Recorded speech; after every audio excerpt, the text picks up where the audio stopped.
que je vais vous parler de deux stratégies assez novatrices de dépistage des papillomavirus à haut risque oncogène, dans deux cadres qui sont le cadre du dépistage du cancer du col de l'utérus, d'une part, et d'autre part du dépistage du cancer du canal anal.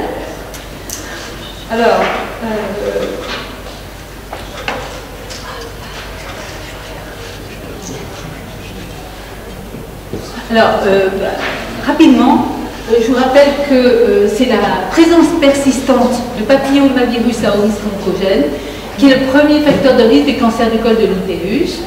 Ces papillomavirus, ce sont de petits virus à ADN double brun de 8000 paires de bases.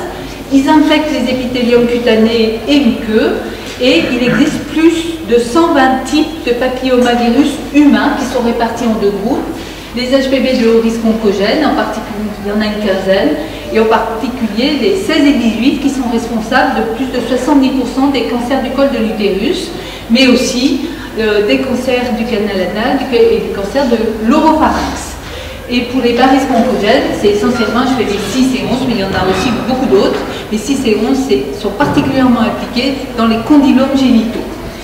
Et l'intégration au génome des cellules humaines infectées est l'étape critique de la progression vers le cancer. Et en effet, lorsque le gène E2 se clive, bien, il va y avoir une surexpression des gènes E6 et E7 qui codent pour les oncoprotéines E6, E7, qui vont inactiver deux protéines suppresseurs de tumeurs que sont la P53 et la protéine du rétinoblastome. Alors, l'infection HPV la plus fréquente, c'est des infections sexuellement transmissibles, puisque 75% des adultes immunocompétents sexuellement actifs sont infectés par HPV au cours de leur vie. Le cancer du col, c'est le deuxième cancer du col de la femme, le 8e dans le monde, le 8e en France. Quant au cancer du canal anal, il est rare, parce qu'en fait, dans la population générale, il représente 1% des cancers du tube digestif. Il faut savoir qu'il est plus fréquent chez la femme que chez l'homme, et il est plus fréquent que le cancer du col chez la femme. Et ça, il y a peu de gens, finalement, de gens qui l'ont réalisé, ce qui finalement fait que pour faire le dépistage du cancer du canal anal, il ne faut pas simplement le faire chez les homosexuels, mais aussi chez les femmes, bien sûr. Et il est plus fréquent chez les sujets qui sont VIH+, et en particulier quand même chez les homosexuels masculins. Et on a vu accroître l'incidence du cancer du col du canal anal sous trithérapie, en dépit de la restauration immunitaire qui était induite par les trithérapies. Alors, l'infection HPV peut persister de façon asymptomatique pendant des mois ou des années, mais dans plus de 80% des cas, il s'agit d'une infection qui est transitoire, puisque le virus va être éliminé par le système immunitaire. Ensuite, c'est la présence persistante de l'HPV qui va être décisive pour le développement des lésions.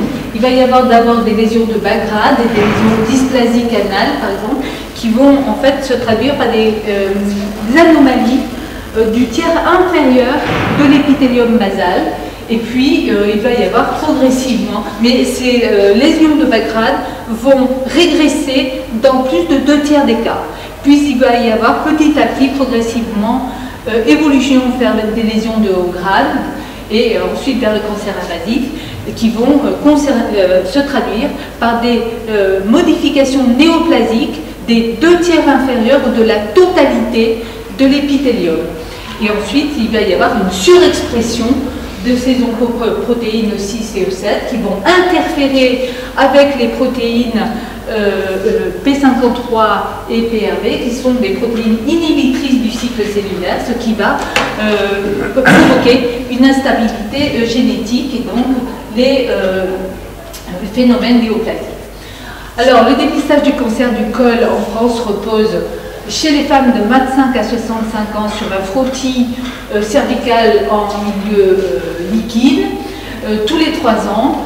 Et en cas de frottis anormal, une colposcopie éventuellement associée à une biopsie de la lésion doit être réalisée.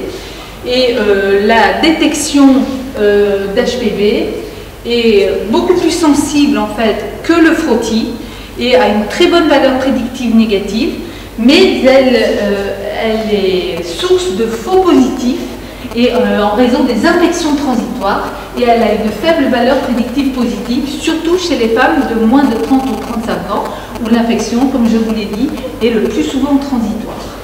Alors actuellement, le test HPV, donc la détection d'HPV dans le cadre du dépistage du cancer du col, n'est indiqué et remboursé en France dans les laboratoires qu'en cas de frottis atypique de signification indéterminée. Et il est proposé, comme aux États-Unis, où ils sont quand même un peu plus avancés, d'étendre les indications de ce test HPV au dépistage primaire, suivi ensuite d'une cytologie pour trier les tests qui seraient positifs pour HPV. La deuxième indication serait dans le cadre du suivi dans les 6 mois suivant une conisation. Alors en France, le dépistage du cancer du col est individuel, il est organisé que dans 13 départements et 6 millions de frottis sont réalisés par an. Le taux de couverture est nettement insuffisant puisque 44% des femmes de 25 à 65 ans ne se font pas dépister. Alors il y a plusieurs freins au dépistage, ils sont souvent d'ordre culturel ou d'ordre religieux, mais le frein le plus important au dépistage, c'est le refus de l'examen gynécologique, surtout dans les populations de femmes de milieux socio-économiques défavorisés. Et dans les pays développés, il faut savoir que 60% des cancers invasifs du col se voient chez les femmes qui ne se font pas dépister. Donc le cancer du col, a bien compris, peut être évitable comme beaucoup d'autres cancers en améliorant le dépistage des populations à risque, ce qui va permettre une prise en charge précoce et un traitement adéquat des lésions précancéreuses. Et c'est donc dans ce contexte en collaboration avec l'association ARCAN, qui comme vous le savez est une association de prévention des cancers du sein, du col de l'utérus et de l'intestin, nous avons mis en place plusieurs campagnes de très grande ampleur qui comportaient plusieurs dizaines de milliers de femmes dans le département des Bouches-du-Rhône, de milieux socio-économiques défavorisés, et où nous avons mis en place, on a été les premiers en France à le faire, cette stratégie de dépistage par autoprélèvement vaginal. Donc on avait chaque fois une grande organisation, un groupe de femmes qui recevaient à domicile un dispositif d'autoprélèvement vaginal avec une notice explicative visuelle d'utilisation du kit d'autoprélèvement, et d'autre part on avait un groupe de femmes qui recevaient à domicile une invitation à faire un frottis. Si elles ne répondaient pas, elles recevaient une deuxième invitation à faire un frottis. Et nos objectifs étaient donc le premier d'évaluer la participation des femmes d'une part à l'autoprélèvement vaginal et versus la deuxième invitation au frottis, le deuxième d'évaluer la prévalence des HPV à haut risque et le troisième d'évaluer le taux de lésions cervicales après frottis ou autoprélèvements vaginaux anormaux. Donc en cas de test HPV positif ou de frottis anormal dans le troupeau, les femmes recevaient un courrier, les médecins traitant également leur indiquant la nécessité de consulter et de faire des éventuelles explorations complémentaires. Celles qui ne répondaient pas étaient relancées par courrier 3 mois plus tard, et en l'absence de réponse, les femmes sans suivi recevaient un an plus tard à domicile systématiquement un nouveau dispositif d'autoprélèvement vaginal. Alors on a eu un certain nombre de résultats qui ont couvert ces 3 à 4 campagnes maintenant d'ampleur de dépistage, et je vous ai résumé ici je vous ai fait la synthèse des résultats que nous avons obtenus. Donc le taux de participation est quand même bien supérieur dans les autoprélèvements vaginaux par rapport à aux femmes qui recevaient la deuxième invitation au frottis. On avait 4 fois plus d'autoprélèvements positifs pour HPV que de frottis anormaux.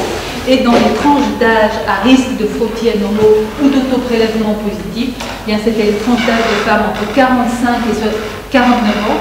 Je vous rappelle que le pic de prévalence du cancer du col de l'utérus est 40 ans. Et c'était plus de 60 ans. Donc on a en fait 2 tranches d'âge à risque, dans les cas 40 ans et après 40 ans, et après 60 ans, où on pense qu'il y a probablement aussi, des réinfestations, des réactivations sans doute, pour différents motifs. Alors les lésions de haut grade, on en trouvait 2 à 6 fois plus chez les femmes qui avaient fait l'autoprélèvement que chez celles qui avaient fait le frottis. Et dans les lésions de bas grade, plus de 70% des HPV au risque étaient au risque autre que CS18, alors que dans les lésions de haut grade et les cancers, c'était majoritairement de l'HPV-16, comme c'est classiquement attendu. Alors, fort de ces résultats, notre patron nous a fortement incité, avec le service de maladies infectieuses proche, de faire une deuxième étude sur cette fois-ci des autoprélèvements anneaux, recherche d'HPV au risque, à partir d'autoprélèvements anneaux dans un autre contexte qui est celui du cancer du canal anal, en ciblant une autre population qui est très à risque de survenue de cancer du canal anal, c'est la population VIH, car le risque est 30 fois supérieur à celui de la population générale. Et l'incidence du cancer de l'anus est 30 à 100 fois supérieure chez les patients VIH que dans la population générale. Alors certes, il y a une très grande fréquence de papillomavirus à haut risque et d'HPV-16 dans cette population VIH, mais aussi, selon des études récentes, l'HPV-16 semble un facteur associé en analyse multivariée aux lésions anales de haut grade. Donc c'est sans doute intéressant de le dépister dans ce cadre-là. Actuellement, le dépistage du cancer du canal anal repose sur l'examen proctologique, éventuellement associé à une anoscopie standard. Idéalement, ça serait une anoscopie à haute résolution, c'est-à-dire avec un colposcope permettant de mieux visualiser les lésions. Mais il y a très peu d'anoscopistes qui sont formés à l'anoscopie haute résolution. Et d'autre part, il y a vous vous en doutez, les gens ne sont pas très emballés quand on leur propose un examen proctologique et de faire une anoscopie. Donc c'est assez mal accepté par les patients et en particulier par les femmes. Donc, cette stratégie d'autoprélèvement anal, c'est sûr que si on leur propose un examen proctologique ou un autoprélèvement anal, je pense qu'il y aura quand même majoritairement des réponses en faveur de se faire l'autoprélèvement anal. Alors, donc ça leur a été proposé, et cette étude, elle avait des objectifs modestes, puisque c'était une étude de faisabilité. Donc on avait pour objectif d'évaluer l'acceptabilité par les patients, et deuxièmement, la faisabilité de cette étude, et troisièmement, ce qu'on ne savait pas, c'est quelle serait la qualité de l'autoprélèvement anal, c'est-à-dire quelle était la richesse cellulaire permettant de faire les examens virologiques, ou cytologiques d'ailleurs, de cet autoprélèvement anal. L'objectif secondaire, c'était l'objectif de mesurer la prévalence des HPV au risque. Donc, 116 patients ont été recrutés dans les derniers 6 mois, lors des consultations trimestrielles de suivi de ces patients VIH, qui étaient majoritairement sous trithérapie, et n'ayant jamais eu de dépistage de lésions anales. Donc on leur a proposé, le clinicien lors de la consultation leur a proposé un autoprélèvement anal en leur remettant une notice visuelle explicative pour les modalités de ce prélèvement. Et ensuite, le prélèvement nous a été adressé et nous avons premièrement quantifié la richesse cellulaire avec une PCR temps réel ciblant l'albumin humaine, et ensuite on a typé les HPV avec une technique de laboratoire, c'est-à-dire PCR, séquençage, analyse phylogénétique. Accessoirement, on a mesuré les charges virales HPV 16 et 18 oncogènes, puisque ça fait longtemps qu'on le fait au laboratoire, et ensuite on a classé les HPV selon la classification de l'Agence internationale de recherche sur le cancer. Donc voilà la notice visuelle qui a été remise aux patients lors de la consultation pour réaliser cet autoprélèvement anal. Quand il y avait un million, il y avait un tube, après il suffisait de couper avec un ciseau l'aiguillon, de le mettre dans le tube, et ensuite ça nous était adressé. Donc les résultats sont les suivants. En ce qui concerne l'acceptabilité, vous voyez qu'elle est bonne. On a moins de 10% de non-acceptation autoprélèvement. Il y avait majoritairement des hommes, 84% d'hommes, âge moyen 44 ans. Les prélèvements étaient ininterprétables dans un peu plus de 11% des cas. Et c'était essentiellement au début de l'étude, donc on a reçu beaucoup de prélèvements ininterprétables et ensuite très peu. Et on a eu, donc au niveau de la prévalence de l'infection HPV, 75%, ce qui est tout à fait comparable aux études les prélèvements sont réalisés par le proctologue. L'affection HPV 16, 26%, 18, 16%, co-infection, 22%. Et vous voyez qu'au passage, les charges virales HPV 16 et 18 oncogènes sont extrêmement élevées. Il y a plus de 7 logs d'HPV 16 ou d'HPV 18 dans cette région. Alors, vous voyez la distribution des différents papillomavirus. En noir, c'est les HPV à haut risque, majoritairement 16, 18, 58. En gris, les bas risques, majoritairement 6, 11 et 70. Et en conclusion, donc, vous voyez que cette étude a permis de voir la bonne faisabilité, la bonne acceptabilité, richesse cellulaire satisfaisante de l'autoprélèvement, et qu'en termes de prévalence d'infection HPV, c'est tout à fait comparable à ce qu'on peut trouver dans les papiers sur le sujet avec prélèvement fait par le proctologue. Donc peut-être dans le futur, on va sans doute étendre cette étude qui était préliminaire et peut-être faire aussi de la cytologie à partir de ces autoprélèvements. Voilà. Très bien, merci.